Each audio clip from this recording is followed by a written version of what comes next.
Odisha the 10th of May 2025 Nabarangpur जिले के झरियोन block के बामनगुड़ा ग्राम पंचायत के अंतर्गत देवलोकोना गांव में एक बेहद चिंताजनक घटना सामने आई है।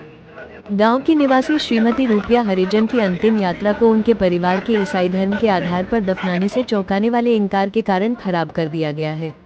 मृतक के बेटे डम्बरू हरिजन के अनुसार उनकी मां का शुक्रवार रात करीब 8 बजे निधन हो गया था।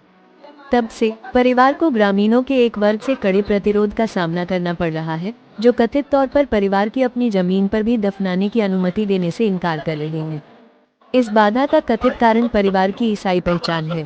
विश्व हिंदू परिषद (VHP) के जिला कार्यकारी अध्यक्ष श्री सुनील कुमार बेहरा के हस्तक्षेप से स्थिति और चिंताजनक हो गई। मीडिया से बात करते हुए श्री बेहरा ने कहा कि यह घटना VHP द्वारा शुरू किए गए जागो और जगाओ नामक आंदोलन का परिणाम है।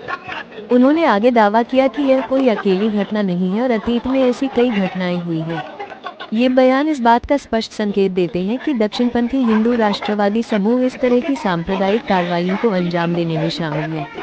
प्रत्यक्षदर्शियों के बयानों से पता चलता है कि गांव में तनाव स्पष्ट रूप से देखा जा सकता है। मृतक के परिवार को भारी परेशानी का सामना करना पड़ रहा है और अपने प्रियजन का अंतिम संस्कार करने के उनके मौलिक अधिकार का उल्लंघन हो रहा है।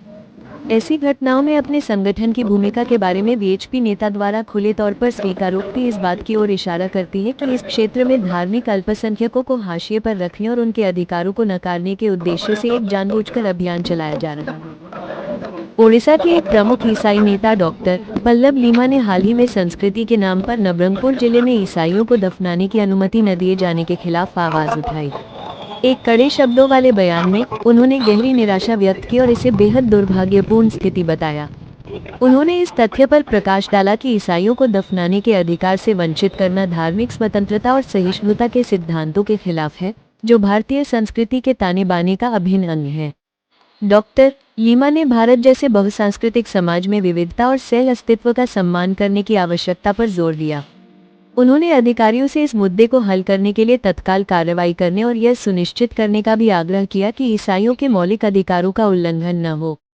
इसके अतिरिक्त उन्होंने अधिक समावेशी और समतावादी समाज के निर्माण के लिए विभिन्न समुदायों के बीच आपसी समझ और सद्भाव को बढ़ावा देने के महत्व पर जोर दिया। डॉक्टर लीमा के शब्द एक शक्तिशाली अनुस्मारक के रूप में काम करते हैं कि किसी भी संस्कृति या परंपरा का उपयोग किसी व्यक्ति या समूह के साथ भेदभाव करने के बहाने के रूप में नहीं किया जाना चाहिए।